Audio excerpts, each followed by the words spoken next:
Sometimes life plays tricks on us. One small, ordinary moment, a flight, a random seat assignment, can quietly become the thread that connects us to something far bigger than we imagine. This is a story of a man who sat next to a nervous woman on a plane. She didn't know who he was, and he didn't know who she would soon become in his life. But fate had already tied their paths together. Neither of them could stop what was coming. Before we continue, let us know in the comments where you are watching from today and what time you are currently watching this video. If you enjoy stories like this, make sure to like, share, and subscribe for more. The boarding line for Flight 728 to Chicago snaked around the corner of the crowded terminal. The air smelled faintly of burnt coffee from the cafe nearby, and the low hum of conversations blended with the periodic crackle of the loudspeaker calling for passengers. Ethan Carter stepped forward, tugging his worn leather carry-on over one shoulder. He'd been traveling for work most of the month, and he was tired of airport food, tired of hotel pillows, tired of strangers' elbows brushing against him in cramped spaces. But this trip was necessary. He had a meeting first thing in the morning that could change the direction of his career, or at least that's what he told himself. When he reached the gate agent, he handed over his boarding pass without much thought. A quick beep, a polite nod, and he was on his way down the narrow jet bridge. The cool rush of the plane's recycled air hit him as he stepped inside. Rows of seats stretched ahead, overhead bins clattering open and shut as passengers wrestled with their luggage. His seat was 14B, middle seat. Great, sliding into place. He noticed a woman already seated at the window. She was in her late 40s, maybe early 50s, with sharp cheekbones and neatly tied brown hair streaked with gray. She kept glancing out the window, her fingers drumming restlessly on the armrest.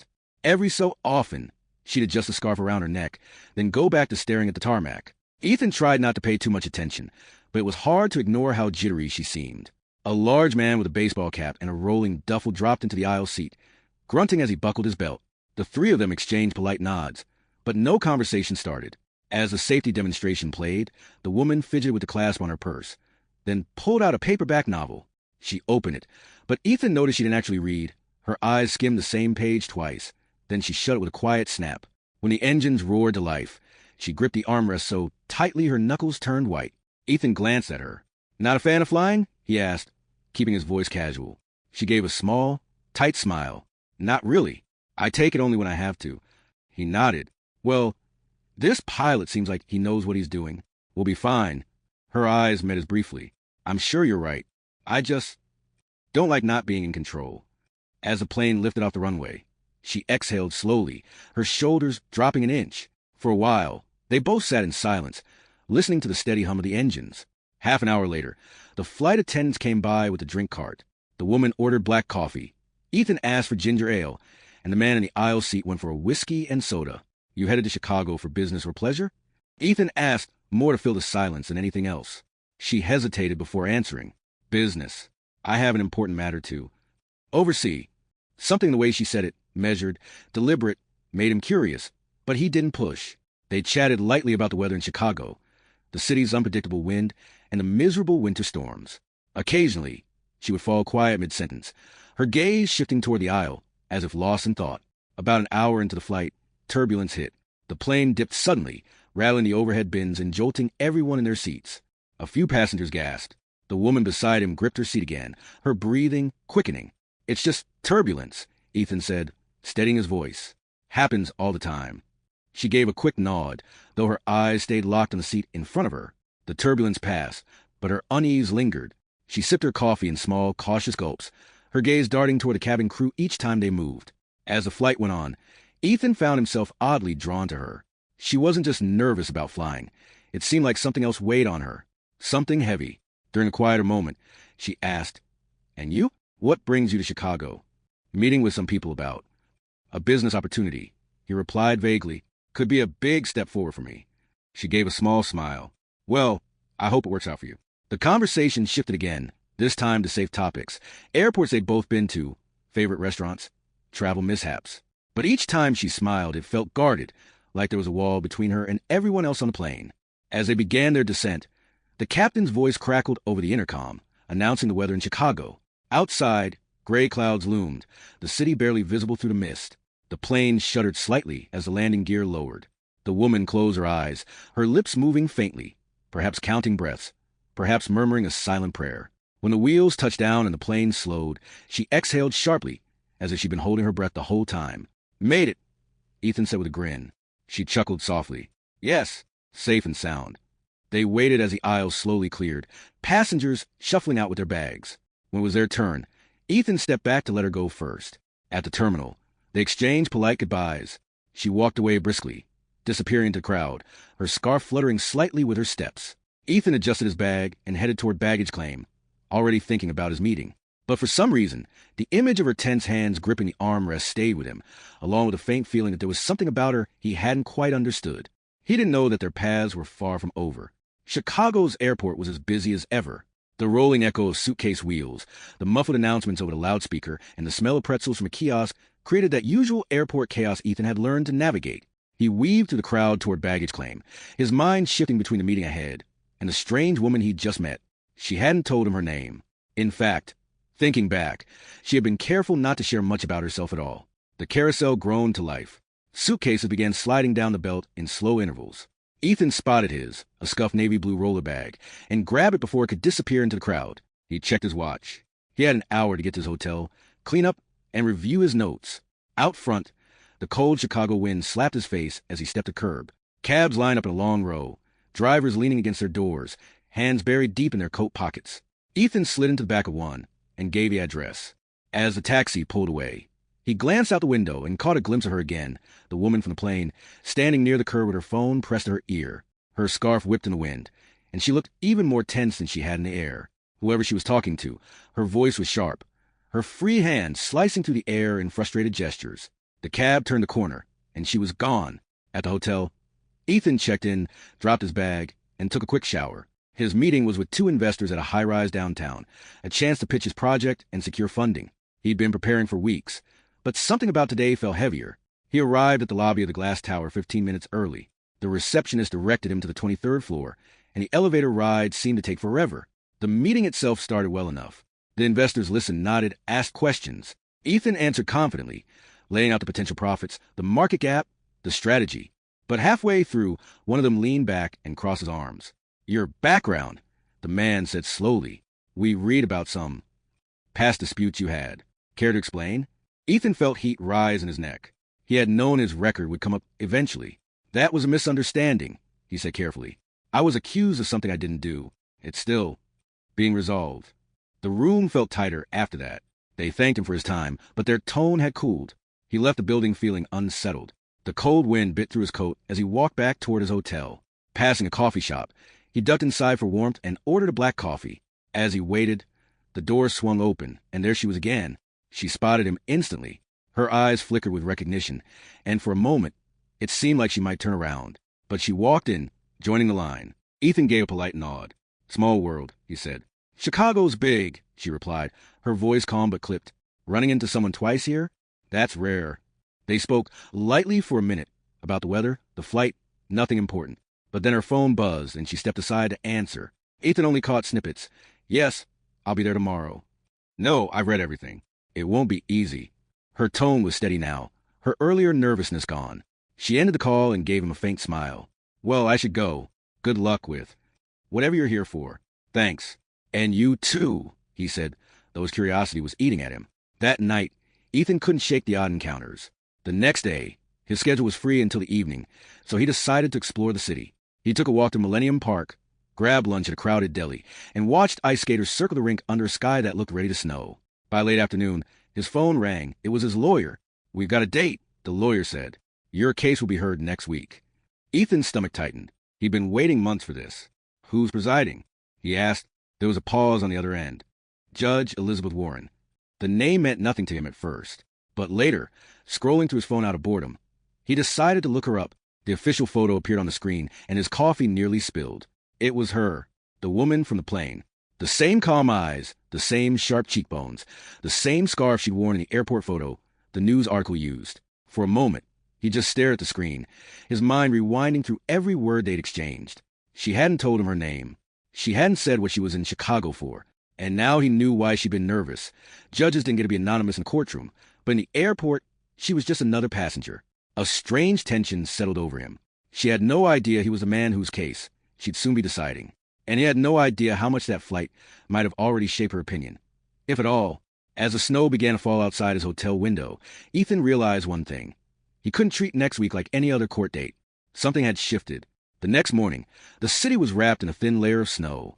Cars crawled along the streets, their tires crunching over ice. Ethan stood by the window in his hotel room, staring out, his thoughts tangled.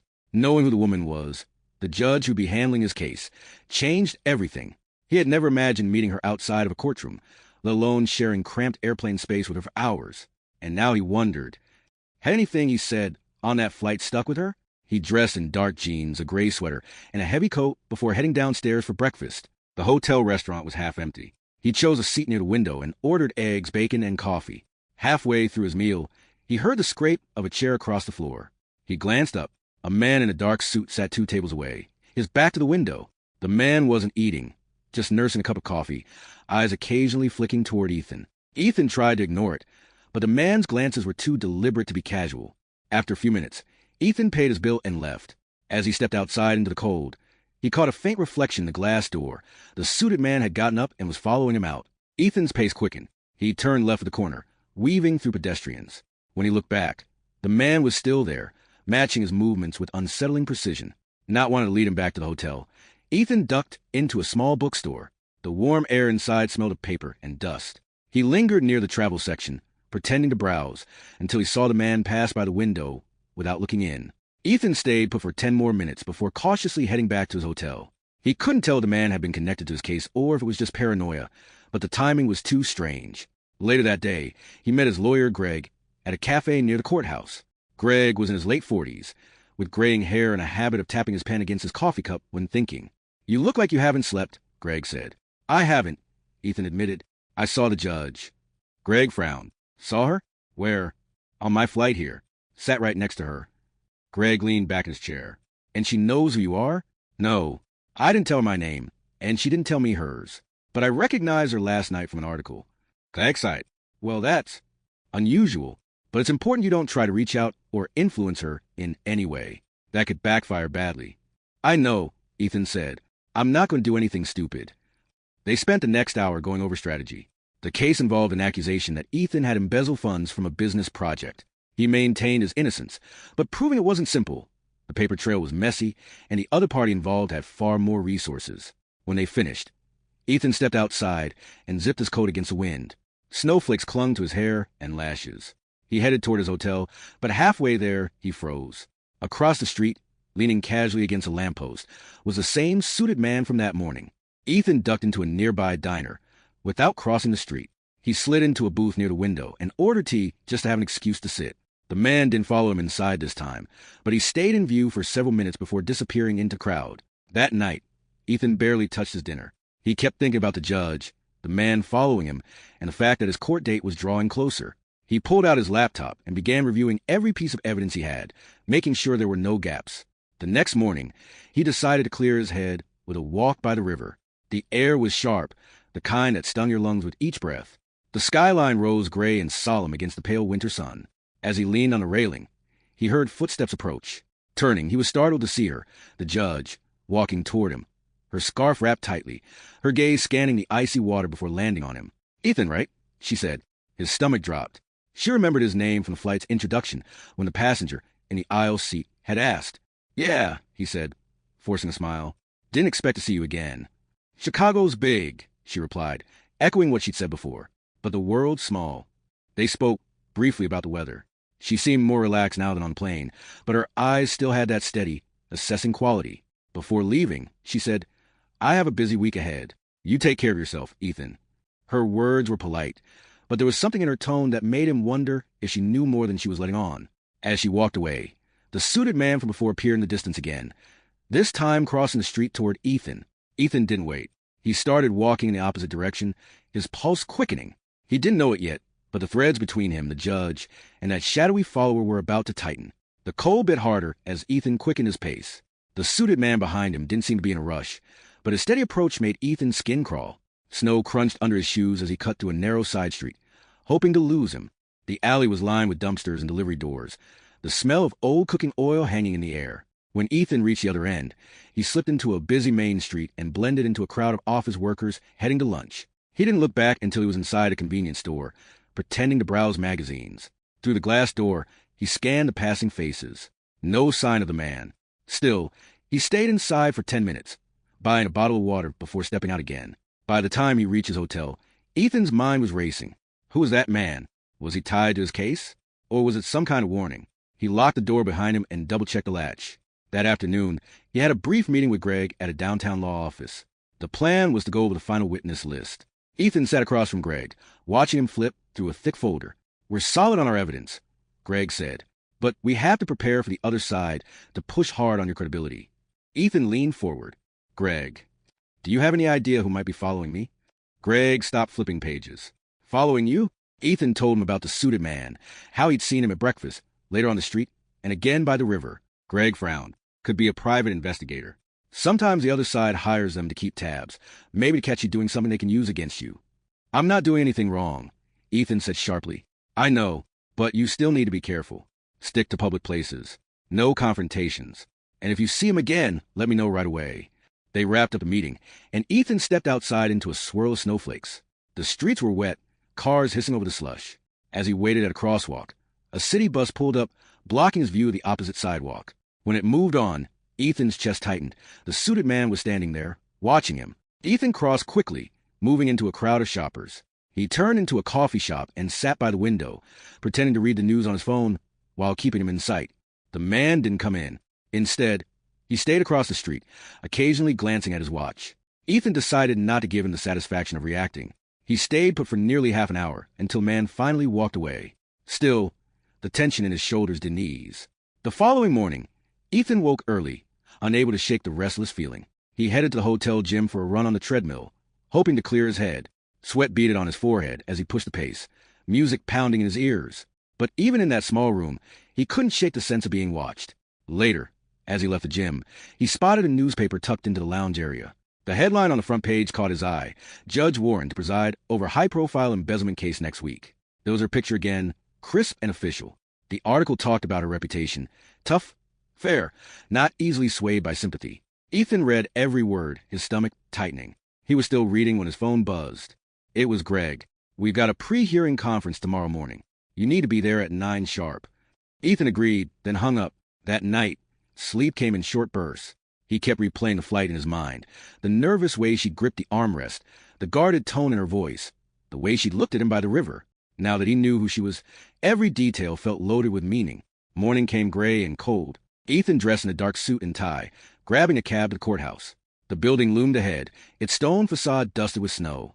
Inside, the air was dry and smelled faintly of polished wood. Greg met him at the security checkpoint. "Remember, today's just procedural," Greg said quietly. "No arguments yet, but the judge will be there." Ethan's heart thudded as they entered the small hearing room. A few lawyers milled around, shuffling papers. The clerk sat at her desk, tapping on a keyboard.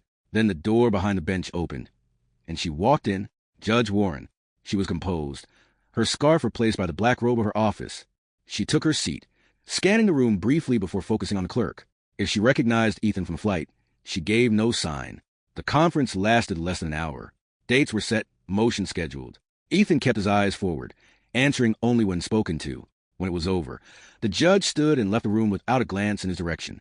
Outside the courthouse, Ethan and Greg walked down the steps toward the street. That's when he saw the suited man again, standing at the corner, hands in his coat pockets, eyes fixed on Ethan.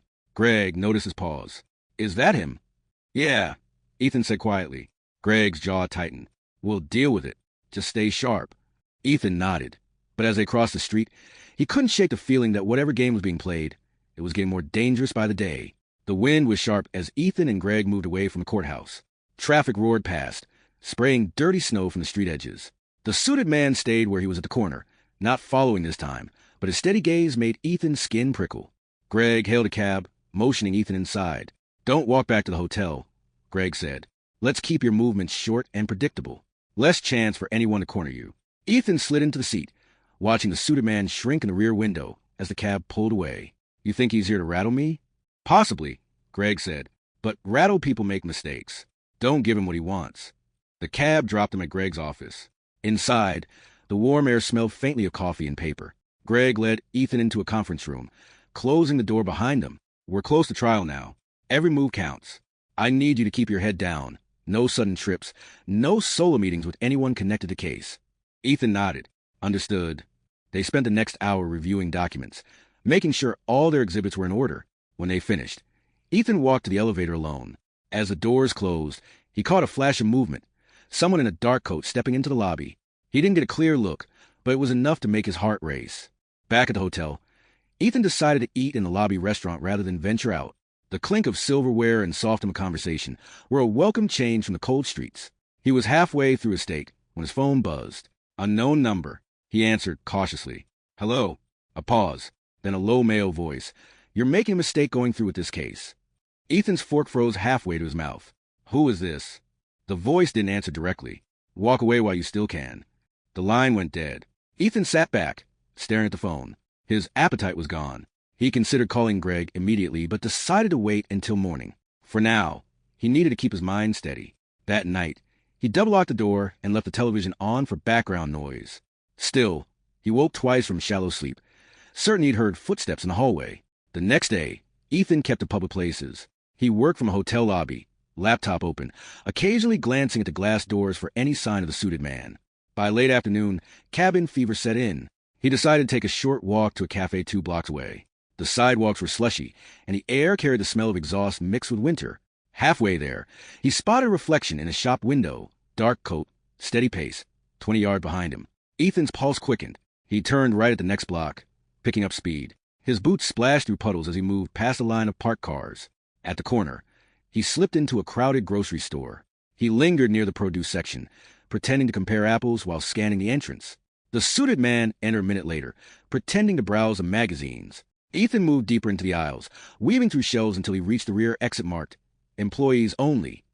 A stock boy gave him a confused look, but Ethan just muttered, Wrong door, and stepped into the alley beyond. The cold slapped his face as he jogged to the next street, putting distance between them. When he finally returned to his hotel, he called Greg. He's still following me. I saw him again today. Greg's tone was firm. We'll notify security at the courthouse. If he shows up there, they'll handle it. For now, don't engage. Just document every sighting. Ethan agreed, though it didn't make him feel safer. That evening, he spotted an article online about another case Judge Warren had ruled on, a fraud trial where she'd issued a surprisingly harsh sentence. The comment section was full of mixed opinions. Some called her fair and principled. Others accused her of being cold and unforgiving. Ethan read every word, trying to piece together how she might view him once she heard his case. The following morning, he and Greg met again, this time at a diner across from the courthouse. The place smelled of bacon and fresh coffee. They slid into a booth, Greg with a legal pad, Ethan with his back to the window. As they talked, Greg's eyes shifted briefly past Ethan's shoulder. His voice stayed level, but he leaned in. Don't look now, but your friend's across the street. Ethan kept his gaze on Greg. What's he doing? Leaning against a lamppost, watching. Ethan forced himself to keep eating his pancakes, though each bite felt like chewing rubber. Greg scribbled something on his pad and slid it across the table. He wants you to know he's there. Stay calm. After breakfast, they crossed to the courthouse together. The suited man didn't follow them inside, but Ethan could feel his presence even after the heavy doors closed behind them. Inside, the corridors buzzed with activity, lawyers in dark suits, clerks carrying stacks of files, the squeak of shoes on polished floors. Ethan kept his head down as they moved toward the courtroom for a brief scheduling session. Judge Warren was already on the bench when they entered, reviewing documents with her clerk. She glanced up briefly, her gaze sweeping the room, but as she recognized Ethan from the flight, her expression didn't change. The session was short. Dates were confirmed, and both sides were told to be ready for opening arguments the following week. As they left the building, Ethan spotted the suited man again, this time farther down the block, talking to someone on the phone. Greg saw him too. I'll handle it, Greg muttered. You just stay focused. Ethan nodded, but the knot in his stomach only tightened. The clock was ticking toward the trial, and the game outside the courtroom was growing more dangerous by the day. The wind howled between the courthouse buildings as Ethan and Greg stepped outside. The suited man was still there, leaning casually against a lamppost, his breath fogging the cold air as he spoke into his phone. Greg slowed his pace. Stay here, he said quietly. I'm going to have a word with him. Before Ethan could protest, Greg crossed the street. He kept his movements calm and deliberate, stopping just a few feet from the man.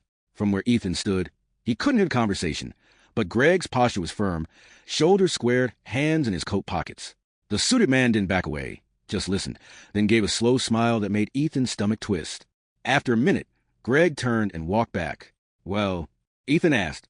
Greg opened the cab door for him before answering. He's private security, hired by the opposing counsel. To follow me, to watch you, and maybe intimidate you. Yes, but nothing illegal yet. Ethan slid into the cab, frustration boiling under his skin. Feels like harassment. It's meant to, Greg said, shutting the door. Ignore him. He's looking for cracks.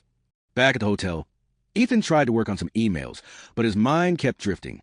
Outside the large lobby window, snow drifted lazily down, covering the sidewalks in a thin blanket.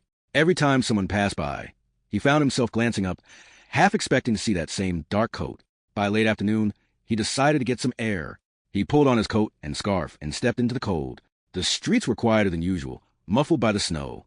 He walked a few blocks to a small park, its benches dusted white, trees bare against the gray sky. He was alone for almost 10 minutes before movement caught his eye, a figure standing by the far gate, coat collar pulled high. Even from a distance, Ethan knew it was him. Ethan's jaw tightened. He turned and started walking the other way, but the man's slow, steady pace behind him was unmistakable.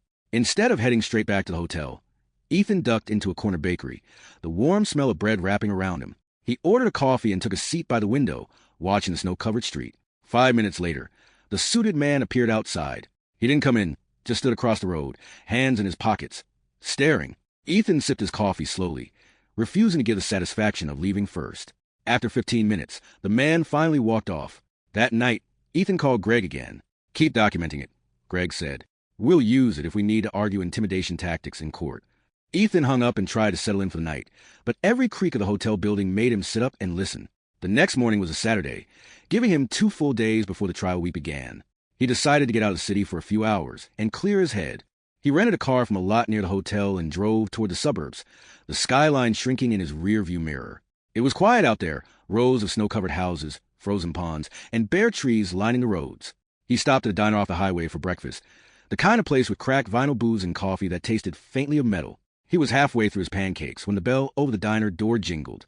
The suited man stepped inside. Ethan's chest went cold. The man didn't look surprised to see him. If anything, he looked amused. He ordered coffee to go, all the while keeping his back half turned toward Ethan's table. When the coffee was ready, he left without a word. Ethan stared after him, a dozen thoughts running through his head. Had he been followed all the way from the city? Or was this just a coincidence too sharp to believe? He didn't stick around to find out. He paid his bill, got back in a rental car, and drove aimlessly for a while before finally heading back toward Chicago. By the time he returned to the hotel, the sun was low, turning the snow on the rooftops to gold. He parked in the underground garage and took the elevator up, his pulse quickening when the doors opened to an empty hallway. He stepped inside his room, tossed his coat on the chair, and froze. His suitcase, left neatly closed that morning, was open on the bed. Clothes were still inside, but the zippers were undone, and the folders of paperwork he'd kept at the bottom were slightly out of place. Ethan checked the door. The lock was intact. No sign of forced entry. Someone had been inside. He yanked open the drawers. Nothing missing. But the fact that someone had touched his things without his knowledge made his skin crawl. He grabbed his phone and called hotel security. They came up within minutes. A tall guard with a clipboard and a younger one with a walkie-talkie. They searched the room but found no obvious signs of a break-in. Could be housekeeping, the tall guard said, though his tone lacked conviction. I was gone all day, Ethan said. Housekeeping would have been here hours earlier, and they wouldn't open my suitcase. The guard made a note on his clipboard. We'll check the security footage from this floor. After they left, Ethan sat on the edge of the bed, staring at the half-open suitcase.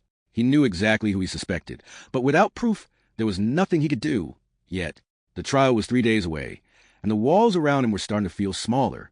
The knock came early the next morning, sharp and sudden. Ethan was still half asleep, the gray light of dawn filtering through the curtains. Mr. Cole? A voice called from the other side. He swung his legs over the bed and opened the door a crack. A hotel security guard stood there, the tall one from yesterday, holding a clipboard. We checked the cameras, the guard said. There was someone on your floor yesterday afternoon. Ethan's pulse quickened. Housekeeping. The guard shook his head. No uniform. Male dark coat, baseball cap.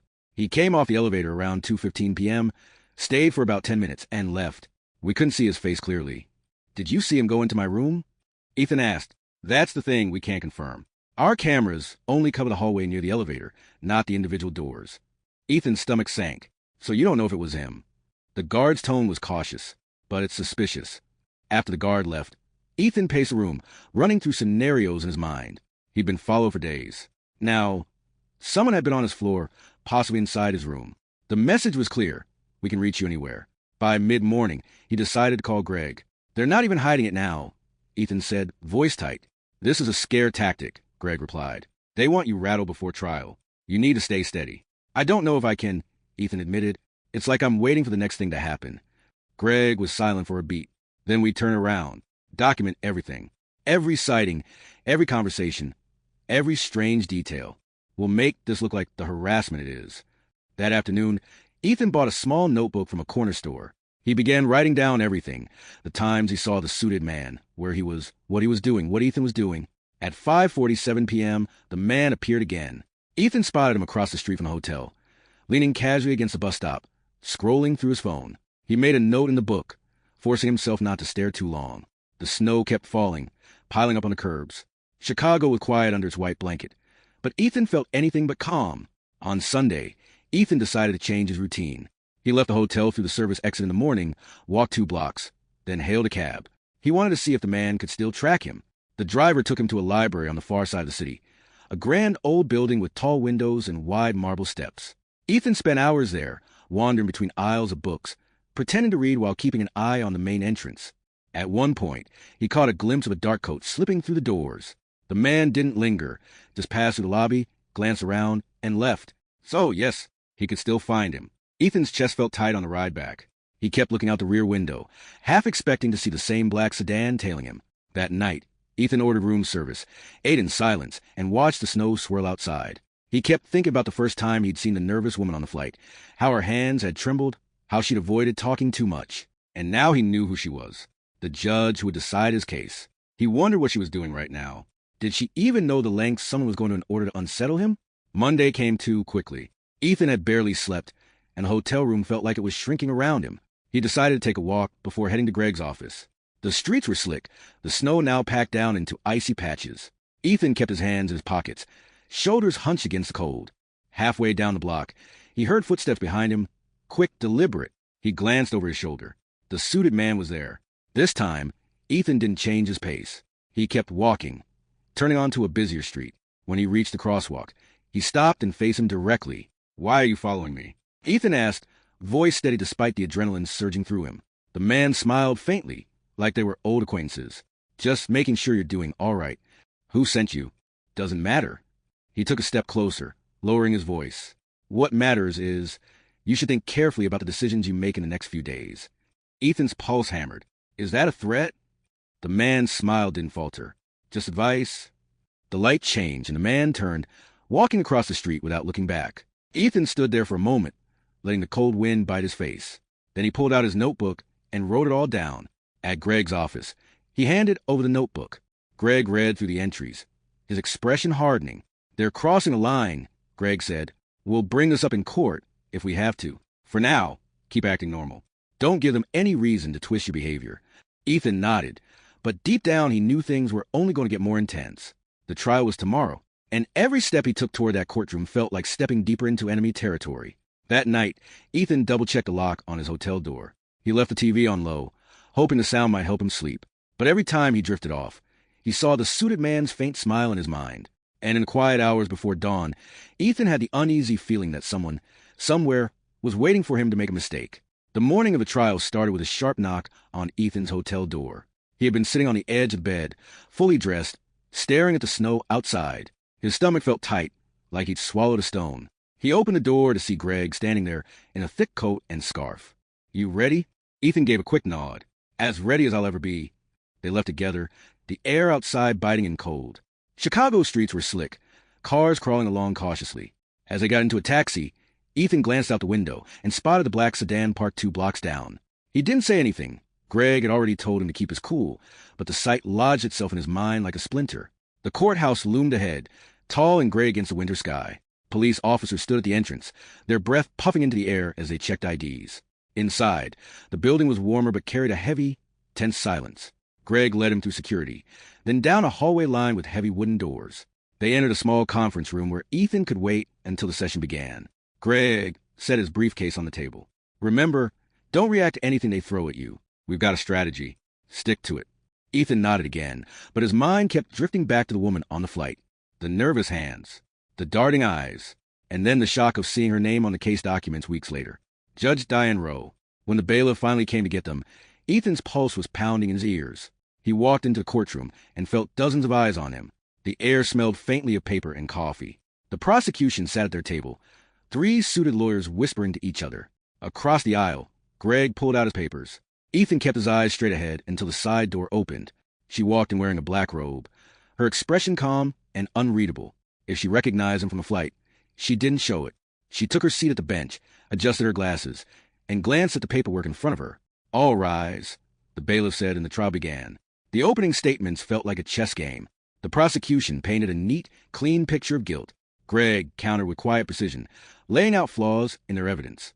Ethan kept his face still, but his mind was racing. Halfway through the morning, the judge called for a short recess. Ethan stepped out into the hallway with Greg, the buzz of conversation echoing from nearby rooms. He caught sight of the suited man again, standing at the far end of the corridor near a vending machine. He wasn't looking at Ethan directly, just watching in that subtle, steady way. Greg followed his gaze. "Ignore him," Greg muttered under his breath. "He wants you to crack." But Ethan couldn't shake the feeling that this was more than intimidation. This was control. Someone making sure every move he made stayed inside their invisible lines.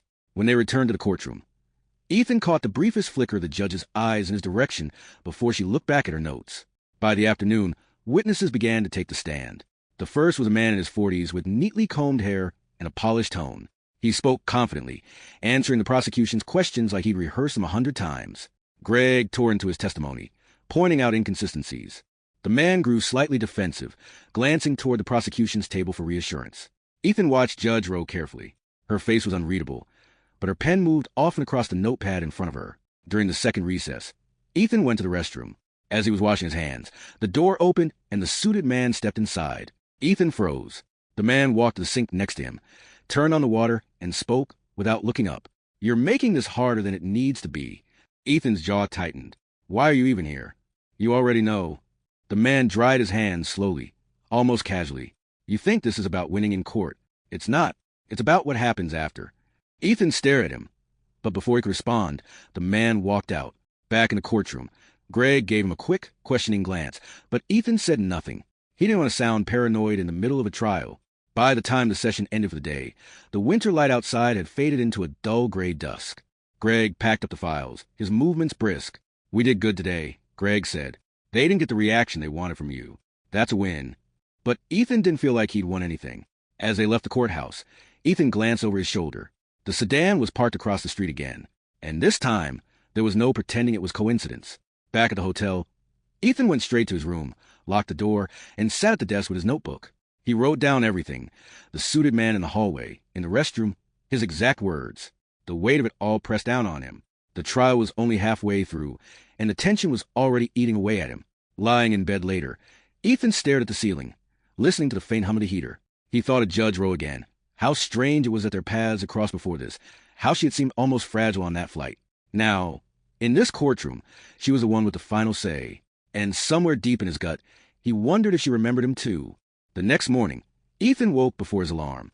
He sat on the edge of the bed, staring at the faint light creeping in through the curtains. His chest felt tight, but not from fear. Something sharper, like a decision had been made in his sleep. When Greg arrived to walk him to court, Ethan was already dressed and ready. They didn't talk much in the taxi. Outside, the courthouse was a cold block of stone against the pale winter sky, and the line for security was already forming. Inside, the air smelled faintly of polished wood and old paper. As they made their way toward the courtroom, Ethan saw the suited man again, leaning casually against the wall, pretending to scroll through his phone. Their eyes met for a second. Ethan didn't flinch. He just kept walking. When the session began, Judge Rowe's voice filled the room. Calm, steady, controlled. The prosecution called another witness, a woman with short hair and a crisp gray blazer. She spoke in clipped sentences, painting Ethan as reckless and dishonest. Greg cross-examined with surgical precision. "You testified you saw my client sign that paper. Were you aware that on that day he was out of state?" The woman hesitated, her eyes darting toward the prosecution's table. I might be mistaken about the date." Murmurs rippled through the courtroom. Ethan sat still, his hands folded, but inside, a small ember of hope flickered. During lunch recess, Ethan stayed seated while Greg stepped out to make a call. A shadow fell across the defense table. He looked up to see Judge Rowe walking past on her way to chambers. She paused, just for a fraction of a second, her eyes meeting his, and in that instant, Ethan knew she remembered the flight, the turbulence, the way she'd clutched her bag, but her expression revealed nothing. She walked on. When court resumed, Greg presented a piece of evidence they'd been holding back, a bank record showing that a key payment had never gone through. It hit the prosecution like a crack in glass. Their lead attorney shuffled papers, stalling for time. The suited man in the gallery shifted in his seat. Ethan watched him carefully, realizing that the man wasn't there for the trial's outcome. He was there to make sure Ethan feared the process. As the day wore on, the atmosphere in the room changed. The prosecution's confidence thinned. Greg's questions grew sharper, and the witnesses began stumbling over their answers. By late afternoon, Judge roll called for closing statements. The prosecution's speech was smooth, but it carried less bite than before. Greg's was measured, but every word landed with weight. When it was over, the judge set her notes aside. This court will reconvene tomorrow morning for the verdict. A wave of tension broke in the room. Papers shuffled, chairs scraped, people headed for the doors. Ethan stood, gathering his things. The suited man brushed past him in the aisle, speaking low enough that only Ethan could hear. "This isn't over." Ethan didn't look at him. "No," he said quietly. "It's just starting." Outside, the sky was already turning dark, the streetlights glowing against the snow.